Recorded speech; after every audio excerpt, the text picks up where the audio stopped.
Sebagai kabupaten termuda di Provinsi Riau, Kabupaten Kepulauan Meranti terus menunjukkan geliat pembangunannya. Sejak dimekarkan 14 tahun yang lalu, perkembangan Kabupaten Kepulauan Meranti terus bergerak positif. Sesuai dengan program jangka pendek dan jangka panjang pemerintah kabupaten. Pembangunan di segala bidang, khususnya infrastruktur, menjadi prioritas pemerintah setempat dalam upaya meningkatkan kesejahteraan masyarakat. Target saya untuk sampai 2020 ini akhir ini saya sudah dapat ya mungkin masih bisa tambahan 7-80 kilo. Memang tidak besar sesuai dengan janji politik saya menghubungkan antara desa ke desa, ke desa ke desa, baru kecamatan, baru ke kabupaten. Ya kita penuhi apa yang menjadi janji saya pasti saya penuhi. Badan Pusat Statistik 2021 mengatakan Meranti itu tingkat pendidikannya itu 7 tahun. Kelas 1 sampai kelas 6 ditambah kelas 1 SMP. Jadi itu ya. Orang yang begini ini nggak akan pernah sejahtera. Karena ketinggalan pendidikan dan ketinggalan ilmu. Nah gitu. Nah kita mencoba tahun ini kita baru mewujudkan Meranti cerdas. Kita kuliahkan, kita sekolah, semua free. Nah mudah-mudahan ini nanti target kita tuh 5.000 sarjana, 500 master, 200 doktor. Jadi satu desa itu 50 orang sarjana, 5 master, 2 doktor. Nah ini targetnya desa cerdas. Kalau desanya cerdas, tentu kabupatennya cerdas. Mungkin tidak sebaliknya, kalau kabupaten cerdas, belum tentu desanya cerdas. Makanya ini kita lagi menggalakkan itu. Dan kita juga untuk bagaimana supaya masyarakat itu punya pekerjaan. Kita menciptakan 9.500 UMKM, usaha mikro kecil menengah, pinjam uang di Bank Riau Kepri 5-20 juta tidak pakai bunga. Bunganya ditanggung oleh Pemkab Kabupaten Meranti. Ini tahun ini kita menganggarkan untuk bayar bunganya aja 5 miliar. Ini kita langkah-langkah ini. Badan Pusat Statistik 2021 25,68% masyarakat Meranti miskin. Sudah dari dulu. Kita dalam visi dan misi yang tertuang dalam RPJMD itu sudah ada 7 program strategis. Mewujudkan Meranti maju, cerdas dan bermartabat. Meranti maju itu menghubungkan antara desa, desa-desa seperti yang saya sampaikan tadi. Ke kecamatan, baru ke kabupaten. Nah, kalau ke kabupaten, antar kabupaten kan bukan kewenangan kita. Itu satu. Yang kedua, menciptakan sumber daya manusia. Baik dari PNS-nya maupun masyarakatnya untuk kuliah gratis. Yang cerdas-cerdas, sampai ke Republik Ceko kita tanggung semuanya. Ini kita mau ngirim ke satu orang lagi ke Belanda hukum. Kabak hukum nanti mau kita kirim ke Belanda. Nah supaya ya banyaklah kebetulannya. Dan masyarakat-masyarakat biasa. Jadi target kita ke depan itu, bicara masalah UMKM itu yang 9.500. Jadi ini didorong oleh target kita nanti swasembada pangan. Swasembada daging sapi. Swasembada daging kambing, ayam, telur ayam. Nah ini kita libatkan, makanya sekarang BUMD kita bangunkan lagi. Nah untuk ini, untuk target-target kita. Untuk saat ini, tercatat lebih dari 260.000 jiwa jumlah penduduk Kepulauan Meranti yang tingkat kemiskinannya pun cukup tinggi. Daerah yang berada di kepulauan ini, mayoritas masyarakatnya memiliki sumber keuangan dengan berkebun dan nelayan. Penghasilan yang diperoleh pun jauh di bawah rata-rata.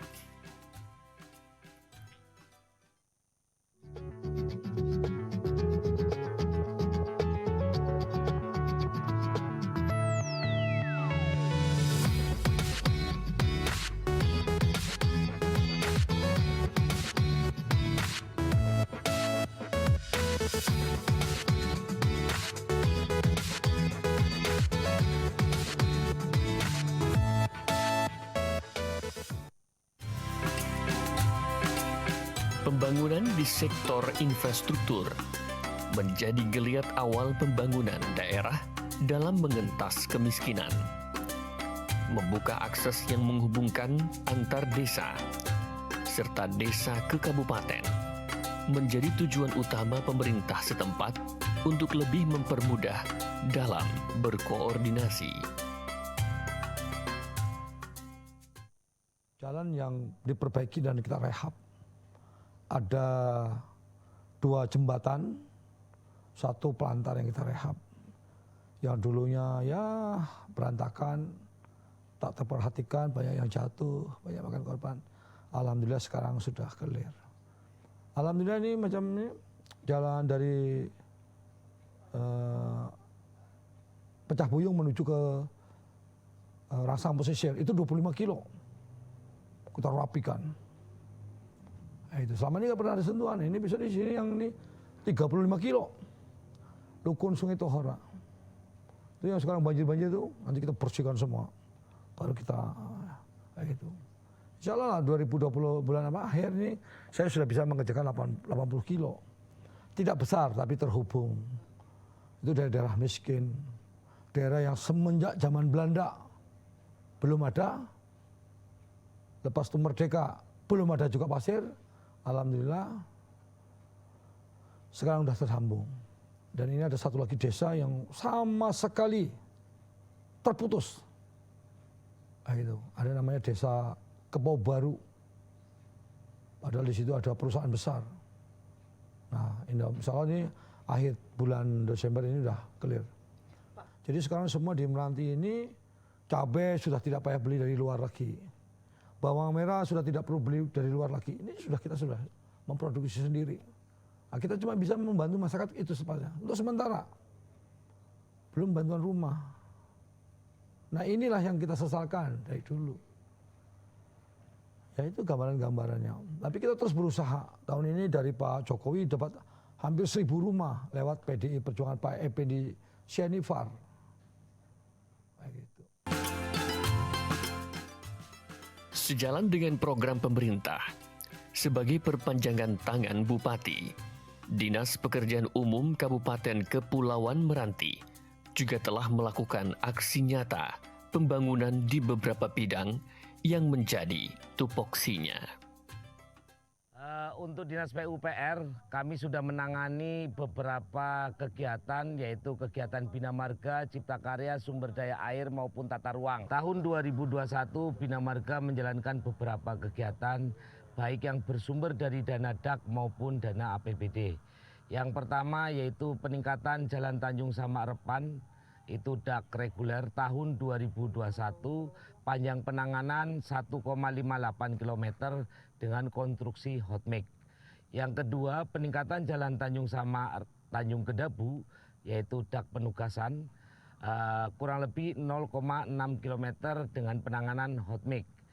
Yang ketiga, peningkatan Jalan Pelabuhan Desa Gemalasari, DAK reguler, itu panjang penanganan 0,94 km konstruksi beton. Keempat, peningkatan Jalan Sudirman Desa Teluk Ketapang, DAK reguler, panjang penanganan 1,58 km konstruksi beton. Pemeliharaan jembatan tahun 2021 kami sudah menangani kurang lebih 47 unit. Itu konstruksinya ada yang beton dan ada yang kayu. Pemeliharaan jalan kami sudah menangani kurang lebih 20,78 km konstruksi beton. Pemeliharaan jembatan kami sudah menangani 18 unit jembatan dengan konstruksi baik kayu maupun beton. Untuk bidang sumber daya air tahun 2021 kami sudah menangani beberapa jaringan irigasi, diantaranya jaringan irigasi untuk Dir Mayangsari, pembangunan jaringan irigasi Dir Topang. Untuk tahun 2022 kami membangun pintu air atau bendung pengendali banjir di Kecamatan Tebing Tinggi, itu kurang lebih 2 unit. Pembangunan kanal banjir Desa Tanjung Samak, rehabilitasi tanggul Sungai Desa Kedabu Rapat, Desa Tanjung Sari. Untuk pemeliharaan kanal banjir Desa Banglas, Batang Malas, Segomeng, Desa Kedabu Rapat, kami telah menangani 3,94 km. Sedangkan untuk bidang cipta karya di Dinas PUPR kami sudah menjalankan spam jaringan air minum itu kurang lebih 385 SR. Untuk pembangunan gedung kantor baik LAM maupun gedung-gedung kantor kecamatan kita telah melaksanakan kurang lebih 12 unit. Untuk kegiatan sarana ibadah kami telah melaksanakan 76 unit musolah masjid yang telah kami rehab. Untuk tahun 2022 kami menjalankan sarana gedung kurang lebih 25 unit. Untuk sanitasi 650 unit, untuk spam 694 SR. Untuk keagamaan yaitu untuk masjid musolah itu kurang lebih 92 unit. Untuk bidang tata ruang, alhamdulillah tahun 2021 kami telah menetapkan rencana tata ruang wilayah yang biasa kita sebut RT RW dan rencana rincian tata ruang RRTR Kabupaten Kepulauan Meranti tahun 2021. Terus tahun 2022 kami menjalankan kegiatan juga yaitu RRTR rencana rinci tata ruang itu untuk wilayah Kota Selat Panjang. Untuk tahun 2022 kami menjalankan sarana gedung kurang lebih 25 unit. Untuk sanitasi 650 unit, untuk spam 694 SR. Untuk keagamaan yaitu untuk masjid musolah itu kurang lebih 92 unit.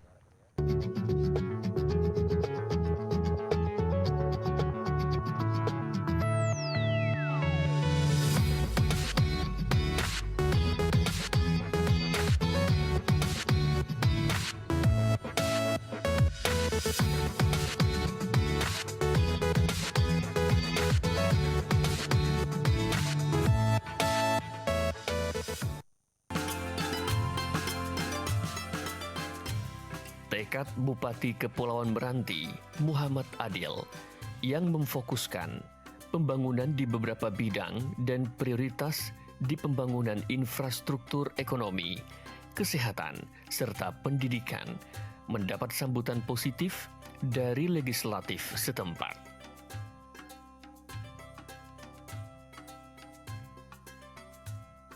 Ketua DPRD Kabupaten Kepulauan Meranti, Fauzi Hasan menilai, adapun yang menjadi fokus utama dalam meningkatkan kesejahteraan masyarakat Meranti diawali dengan perbaikan dunia pendidikan.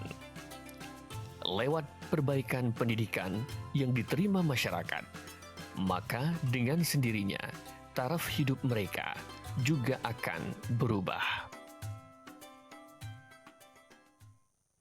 Alhamdulillah, memang dari cita-cita awal dari pemekaran Kabupaten Meranti, mulai dari awal sampai ke usia ke-14 ini, memang betul-betul dambaan dari masyarakat bagaimana kita bisa menghubung infrastruktur antar pulau. Nah, untuk itu mulai dari tahap awal pemekaran Meranti 5 tahun ke depan, 5 tahun pertama, 5 tahun ke depan di periode Bapak Irwan Nasir, alhamdulillah sudah banyak ada gerakan-gerakan pembangunan infrastruktur di pulau-pulau terluar. Bahwa Meranti ini terdiri atas 3 pulau besar, Pulau Rangsang, Pulau Padang, 5 pulau besar, mohon maaf, 5 pulau besar, Rangsang, Pulau Merbau, Pulau Padang, Pulau Tebing Tinggi, dan Pulau Topang. Nah, di antara 5 pulau besar ini memang dengan APBD Meranti yang sangat minim, ini saya pikir, kita pun pikir bersama bahwa perlu betul-betul injeksi daripada pemerintah provinsi maupun pemerintah pusat harus bersinergi untuk membangun ini. Sampai saat ini kalau kita pikir bahwa kemiskinan di Meranti ini disebabkan bukan dari sisi infrastruktur saja, tetapi dari pendidikan. Nah, kita tahu bahwa di Kabupaten Kepulauan Meranti ini dari sisi pendidikan sumber daya manusianya banyak, hampir 40% belum tamat SMP. Nah, di sini sangat mempengaruhi. Tidak akan negara itu, suatu daerah tidak akan makmur kalau sumber daya manusianya belum betul-betul ya masalah SDM-nya kurang terperhatikan. Untuk itu makanya pada periode pertama di Bupati yang sekarang itu dicanangkanlah bahwa mencerdaskan. Nah ini mencerdaskan meranti maju, cerdas dan bermartabat. Jadi fokusnya ke kecerdasan itu dulu. Ini memang setiap bupati pasti ada penilaian berbeda-beda terhadap pola kepemimpinannya, terhadap 5 tahun yang masa kepemimpinannya. Untuk itu saya pikir ini harus diadu. Artinya bukan hanya saja pembangunan daripada struktural infrastruktur, bukan hanya itu, tetapi dari sisi pendidikan ini perlu ditingkatkan. Nah, jadi memang kalau dengan APBD Meranti yang saat ini yang betul-betul sangat minim, ya kan? Sementara gerakan yang harus kita lalui ini harus lompatan yang besar. Untuk itu kita harus mempunyai terobosan. Jadi kita mengharapkan pemegang-pemegang kebijakan di negeri ini harus membuat terobosan besar. Rangsang, Pulau Merbau, Pulau Padang, Pulau Tebing Tinggi, dan Pulau Topang. Nah, di antara 5 pulau besar ini memang dengan APBD Meranti yang sangat minim, ini saya pikir, kita pun pikir bersama bahwa perlu betul-betul injeksi daripada pemerintah provinsi maupun pemerintah pusat harus bersinergi untuk membangun ini. Sampai saat ini kalau kita pikir bahwa kemiskinan di Meranti ini disebabkan bukan dari sisi infrastruktur saja, tetapi dari pendidikan. Nah, kita tahu bahwa di Kabupaten Kepulauan Meranti ini dari sisi pendidikan sumber daya manusianya banyak, hampir 40% belum tamat SMP. Nah, di sini sangat mempengaruhi. Tidak akan negara itu, tidak akan suatu daerah tidak akan makmur kalau sumber daya manusianya belum betul-betul ya masalah SDM-nya kurang terperhatikan. Untuk itu makanya pada periode pertama di Bupati yang sekarang itu dicanangkanlah bahwa mencerdaskan. Nah ini mencerdaskan meranti maju, cerdas dan bermartabat. Jadi fokusnya ke kecerdasan itu dulu. Ini memang setiap bupati pasti ada penilaian berbeda-beda terhadap pola kepemimpinannya, terhadap 5 tahun yang masa kepemimpinannya. Untuk itu saya pikir ini harus diadu. Artinya bukan hanya saja pembangunan daripada struktural infrastruktur, bukan hanya itu, tetapi dari sisi pendidikan ini perlu ditingkatkan. Nah, jadi memang kalau dengan APBD Meranti yang saat ini yang betul-betul sangat minim, ya kan? Sementara gerakan yang harus kita lalui ini harus lompatan yang besar. Untuk itu kita harus mempunyai terobosan. Jadi kita mengharapkan pemegang-pemegang kebijakan di negeri ini harus membuat terobosan besar. Dan memang kalau kita bicara daerah kawasan ini memang kurang seksi. Kenapa kurang seksi? Dari sisi pihak legislatur bahwa daerah perbatasan ini penduduknya sedikit. Jadi suaranya sedikit kalau dari sisi politis. Jadi kalau daerah yang padat itu kan daerah kota. Artinya contoh kalau Meranti berapa penduduknya? Ya kan lebih diperhatikan oleh Pekanbaru. Ya kan begitu. Begitu juga ya hal yang lain. Nah, inilah yang akan kita sampaikan nanti dan akan menyatukan persepsi bahwa kita minta pihak pemegang kekuasaan di Indonesia ini, pemegang kebijakan untuk memperhatikan ini.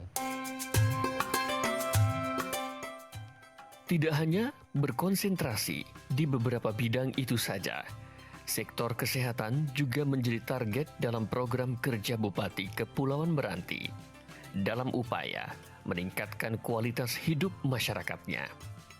Sebab dengan kondisi masyarakat yang sehat, baik jasmani dan rohani, tentunya akan meningkatkan produktivitas sumber daya manusia. Jadi sekarang semua di Meranti ini cabai sudah tidak payah beli dari luar lagi. Bawang merah sudah tidak perlu beli dari luar lagi. Ini kita sudah memproduksi sendiri. Nah, kita cuma bisa membantu masyarakat itu sebenarnya. Untuk sementara. Belum bantuan rumah. Nah inilah yang kita sesalkan dari dulu. Ya itu gambaran-gambarannya. Tapi kita terus berusaha. Tahun ini dari Pak Jokowi dapat hampir 1.000 rumah lewat PDI Perjuangan Pak Effendi Syenifar. Kayak gitu. Pelayanan yang ada di Kabupaten Kepulauan Meranti terkait dengan pelayanan dasar, yaitu puskesmas dan jejaringnya, itu peningkatan adalah sekarang kita memudahkan masyarakat dengan hanya menggunakan KTP, berobat akan dilayani oleh pihak kami. Kemudian dengan layanan seperti layaknya di instansi swasta seperti bank dan lainnya, akan kami berikan layanan yang terbaik untuk masyarakat yang ada. Itu salah satu peningkatan. Kemudian mereka juga sudah mudah dalam sistem pelayanan. Termasuk kami juga melayani, ada 2 pelayanan, yaitu pelayanan di dalam gedung dan pelayanan di luar gedung.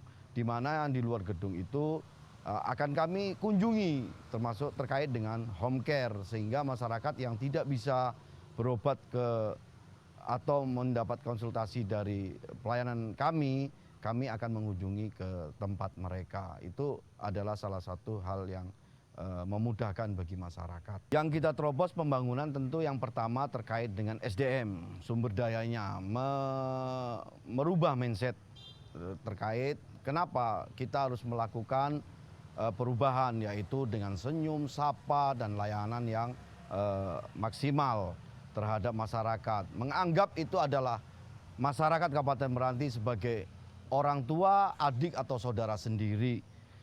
Kemudian terkait dengan pembangunan-pembangunan yang lain, tentunya kami sudah menyiapkan peralatan-peralatan yang ada, kami tingkatkan seperti USG ataupun yang lainnya yang memang sangat dibutuhkan oleh Kabupaten Meranti, mengingat Kabupaten Meranti ini cukup jauh akses dengan kesehatan rujukan yang ada di Pekanbaru ataupun di provinsi lainnya. Baik kalau di luar kota, pelayanan terkait dengan layanan maksimal, tentu kami masih juga melayani mereka tanpa bayar. Walaupun di pelosok kampung sekalipun mereka tidak berbayar, dan petugas kita ada di seluruh desa, dan tentunya kami harus meningkatkan kompetensi dari masing-masing petugas yang ada supaya lebih baik dalam pelayanan.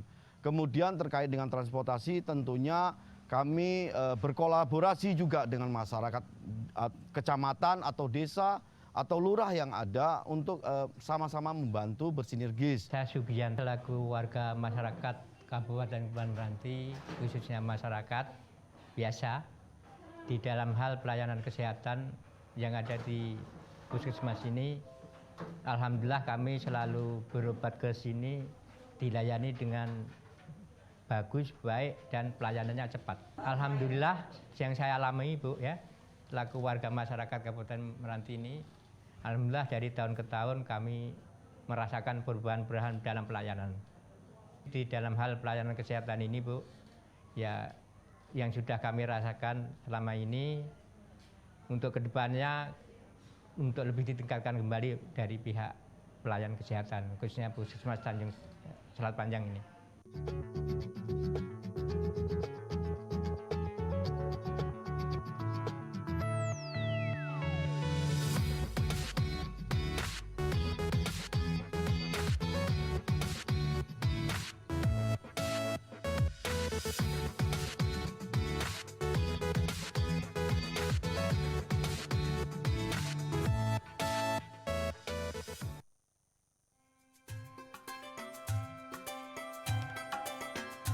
Seperti yang disampaikan dalam pidato perdana Bupati Kepulauan Meranti, Muhammad Adil, terkait pemandangan umum, pihaknya akan menuntaskan pembangunan dalam jalan penghubung dan lingkar kecamatan hingga kabupaten sepanjang 929 km dengan total anggaran yang dibutuhkan 2,3 triliun. Mencetak 50 orang sarjana S1 serta 5 orang master dan doktor. Juga 2 dokter di setiap desa. Di bidang ekonomi, sebagai bentuk nyata memberantas kemiskinan, Pemkab Kepulauan Meranti menanggung bunga setiap pinjaman warga lewat kredit modal. Mereka dapat memulai usaha ataupun menekuni suatu bidang yang berkontribusi untuk kesejahteraan mereka.